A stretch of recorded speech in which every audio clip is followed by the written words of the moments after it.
নমস্কার, সোনার সংসার ব্লগ থেকে সবাইকে অনেক অনেক ভালোবাসা জানাই। তো আমরা দুপুর এখন কটা বাজে? 11টা, 11:30 বাজে। আমরা বেরিয়ে পড়েছি গ্রামের থেকে। আমাদের গ্রামটা এত সুন্দর, চারদিকে সবুজ মাঠ, তার মাঝখানে একটি ছোট্ট গ্রাম। এত অপূর্ব লাগে দেখতে, বর্ষাকালেই বলুন আর শীতকালেই বলুন আর এখনই বলুন। এখনও পুরো মাঠ আর কিছুদিন পরে সবুজ হয়ে উঠবে, তার মাঝখানে আমাদের ছোট্ট গ্রাম। আর আজকে সকাল থেকেই আমাদের গ্রাম বলুন, পাশাপাশি এলাকা বলুন, সবাই খুব আনন্দ মেতে উঠেছে। কারণ সকাল থেকেই প্রতিটা বাড়িতে সকাল সকাল রান্না বান্না করে নিয়েছে যে আজকে প্রথম ট্রেন যা আসবে দেখতে যাব। এই প্রথম যাত্রীবাহী ট্রেন আমাদের বাড়ির পাশ দিকে যাবে। তো এর আগে বড় গোপীনাথপুরে যে স্টেশনটি উদ্বোধন হয়েছিল, আর আজকে উদ্বোধন হবে জয়রামবাটি স্টেশন। তো আমরা এটাই ভেবেছিলাম যে শুধু ট্রেন দেখব, কিন্তু বাড়তি পাওনা হিসেবে এইখানটাই হচ্ছে মেন অনুষ্ঠান।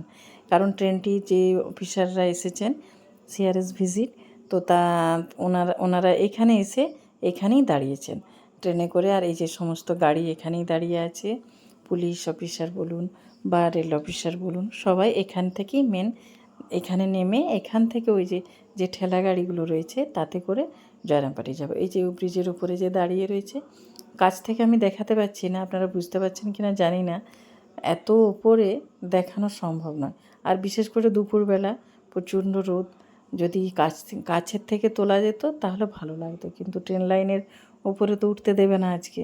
অন্যদিন আমি যাব, গিয়ে আপনাদের সাথে ট্রেন লাইনটা কীভাবে কী হয়েছে দেখাবো। আর এই যে এখানে সব কচু ভাই সব বাচ্চাদেরকে নিয়ে এসেছে। আর এই যে এই বৃষ্টির উপর দিকে নিচের দিকে যাচ্ছে, ওইদিকে বিষ্ণুপুর, আর এটা যাচ্ছে জয়রামবাটি। আর এই যে যাচ্ছে স্টেশনের দিকে রাস্তা। আর এই যে ট্রেন লাইনটা এদিকে যাচ্ছে আমাদের বড় গোপীনাথপুরের হসপিটাল, আর এটা এই যে যাচ্ছে জয়রামবাটি এই রাস্তাটা। আর এদিকে সোজা যাচ্ছে বিষ্ণুপুর। এই গাড়িগুলোর কথা বলছিলাম, এতে করে সব অফিসাররা যাবেন এখান থেকে।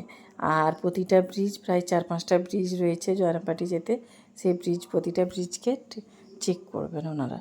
আর এই যে যাচ্ছি ট্রেন মানে স্টেশন, আমাদের যে বড় গোপীনাথপুর স্টেশন, সেই স্টেশনের উদ্দেশ্যে। প্রায় আমাদের বাড়ির থেকে 1.5 কিলোমিটার হবে স্টেশন, খুব বেশি দূরেও না। ভাবতেই অবাক লাগছে জানেন, 2002 সাল আমার যখন বিয়ে হয়, তখন আমি শুনেছিলাম যে আমাদের বাড়ির পাশ দিকে নাকি ট্রেন লাইন হবে, আমার শ্বশুরবাড়ির পাশ দিকে। তো সেটা আজকে বাস্তবে পরিণত হলো। শুধু স্বপ্ন নয়, মনে হচ্ছে যেন স্বপ্ন দেখছি। এত ভালো লাগছে ভাবতে যে আমাদের বাড়ির পাশ দিকে ট্রেন যাবে, বা আমরা কলকাতা যাব, কলকাতা থেকে ট্রেনে আসব। আমরা যে উত্তরপাড়ায় থাকি ওখান থেকে এসে ট্রেনে করে বাড়ির কাছে নামবো, এটা ভেবেই আনন্দ লাগছে। মনে হচ্ছে যেন স্বপ্ন সব কিছু। কেউ কোনো দিন ভাবতেই পারেনি যে এই বাড়ির পাশ হয়ে ট্রেন যাবে বা আমরা দেখব। বলতে বলতে এই যে স্টেশনে চলে এসেছি। এর আগে আপনাদের সাথে আমি স্টেশনের যে ভিডিওটা শেয়ার করেছিলাম, সেটা সম্পূর্ণ তখনও রেডি হয়নি স্টেশনটা, কিন্তু এখন একদম সমস্ত কিছু রেডি। আর এই যে এখানে মেলার মতো দেখছেন, আইসক্রিমের স্টল বসেছে, মানে আইসক্রিমের স্টল বসেছে। সবাই বাচ্চারা, যে গ্রীষ্মকাল তো প্রচণ্ড রোদও আছে, তার মধ্যে মাঝখানে যে বৃষ্টি হয়েছিল তার জন্য একটু ঠান্ডা, না হলে তো আসা যেতই না। এই দুপুরবেলায় যা রোদের তাপমাত্রা বেড়েছিল। আর কচু ভাই এই যে বাচ্চাদেরকে নিয়ে এসেছে। কচু ভাই হচ্ছে বাচ্চাদেরকে খুব ভালোবাসে, যেখানে সব বাচ্চারা যায় সেখানেই বাচ্চাদেরকে নিয়ে যায়, মানে বাচ্চারা যেটা বলে কচু ভাই সেটাই শোনে।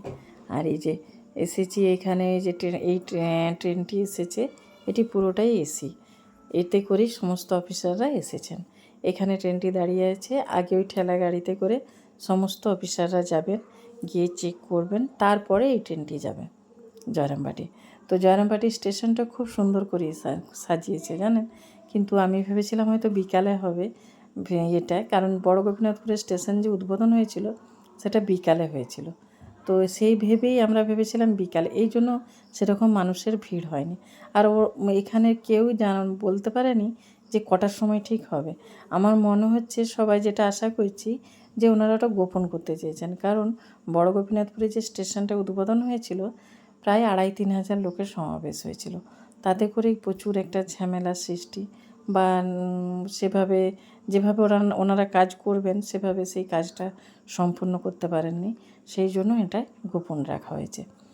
তো দুপুরবেলায় এই জন্য কেউ আসেনি, ততটা ভিড় না। এই যে সব তবু বাচ্চারা এসেছে বা সকাল থেকেই সবাই আসা যাওয়া করছে, দেখে চলে যাচ্ছে। ভিড়টা হয়েছে জয়রামবাটিতে। এখানে যে এইটা হবে এটা কেউ কারোরই জানা ছিল না। জয়রামবাটি স্টেশন উদ্বোধন হবে, এই জন্য সেখানে প্রচণ্ড ভিড়। তো সেখানটা আপনাদের সাথে আমি শেয়ার করতে পারলাম না, তার জন্য দুঃখিত। আমি ভেবেছিলাম যে বিকালে যাব, কিন্তু এই যে এখানে আবার আমাদের মুনসোনা দেখছেন, ওর তো চেনা অচেনা নেই কিছু, কোনটা বাড়ি কোনটা অজানা ওই সব কিচ্ছু নেই। ও মানে যেখানে যাবে সেখানেই ও নিজের মতন সুন্দর করে থেকে যাবে। আর এই যে চলে এসেছি বলতে বলতে এবার বাড়ির পথে রওনা দিলাম, কারণ প্রচণ্ড রোদ, এই রোদের মধ্যে থাকাই যাচ্ছে না একদম।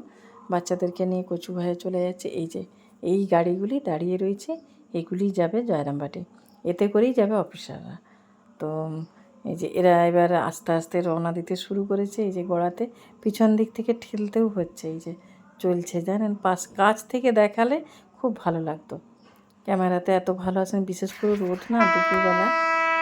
আর এই যে বলতে বলতে ওনারা আগে গেছে, অফিসাররা গেছেন, তারপর এই যে ট্রেনটি ছেড়েছে। তো চলুন, আমাদের বাড়ির পাশ থেকে তাহলে যাত্রীবাহী ট্রেন যাচ্ছে।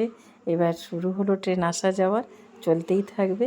আমার ভিডিওটা তাহলে এখানেই শেষ করি। আপনারা ভালো থাকবেন, সুস্থ থাকবেন, সাবধানে থাকবেন। আর আমার ভিডিওটা কেমন লাগলো অবশ্যই আমাকে কমেন্ট করে জানাবেন।